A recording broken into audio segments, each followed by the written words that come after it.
সেই দিন আমরা চলে গিয়েছিলাম এবছরের প্রথম সমুদ্র দেখতে। প্রতি বছরই টুকটাক যাওয়া হয়, আর এই বছর হচ্ছে আমরা সবাই একসাথে যাচ্ছিলাম। তবে হ্যাঁ, সবার ছুটি তো একসাথে থাকে না, এর জন্য হচ্ছে কাউকে কাউকে রেখেও যেতে হয়।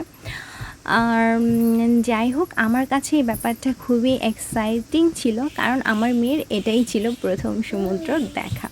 আর আমরা চলে গিয়েছিলাম আজকে হায়ামা ইশিকি বিচে। এই বিচটা খুবই সুন্দর, কারণ হচ্ছে পানিটা একদম ফ্রেশ ছিল। মামা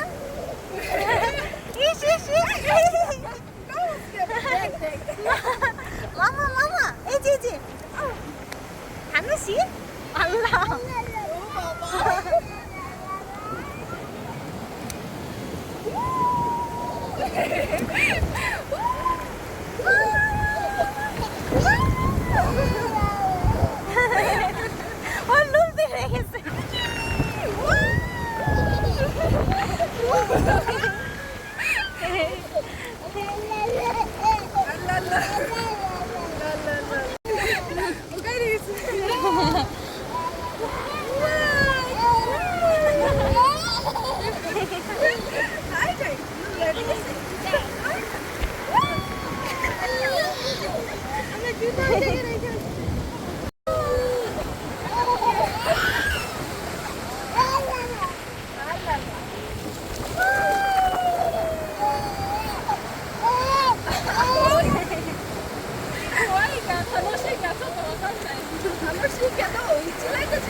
আস্তে আস্তে মা মা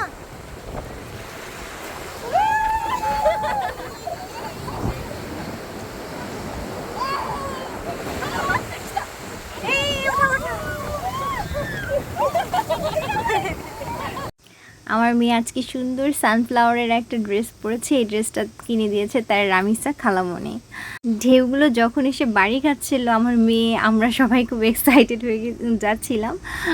ইভেন হচ্ছে আমার মেয়েও চিল্লাচিল্লি করছিল।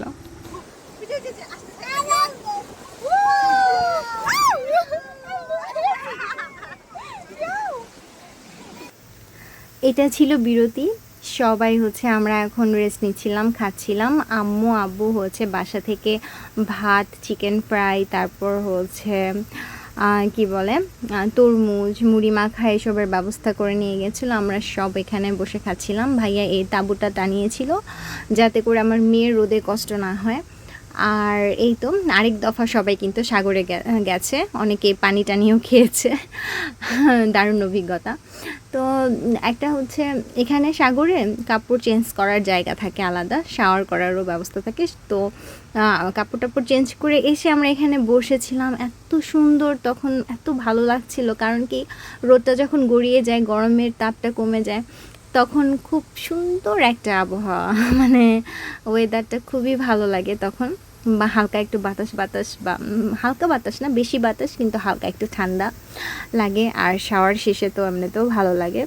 তো এখানে বসেছিলাম, আর আমার মেয়ে হচ্ছে তার আপুর কুলে দীর্ঘ একটা ঘুম দিচ্ছিল।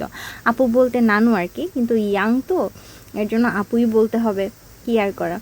আর এই যে আমরা এখন হচ্ছে কিছু ছবি শেয়ার করছি আপনাদের সাথে। আসলে আমি আমার মেয়ে নিয়ে এত বেশি এক্সাইটেড ছিলাম, প্রথম সমুদ্র ভ্রমণের, অত বেশি ছবি ভিডিও তোলা হয়নি। তো যদি আবার যাই, তাহলে আবার ভালো ভালো ছবি এবং ভিডিও আপনাদেরকে দিব। তো ছোট্ট ব্লগটি কেমন লাগলো কমেন্ট করে অবশ্যই জানাবেন। Bye bye.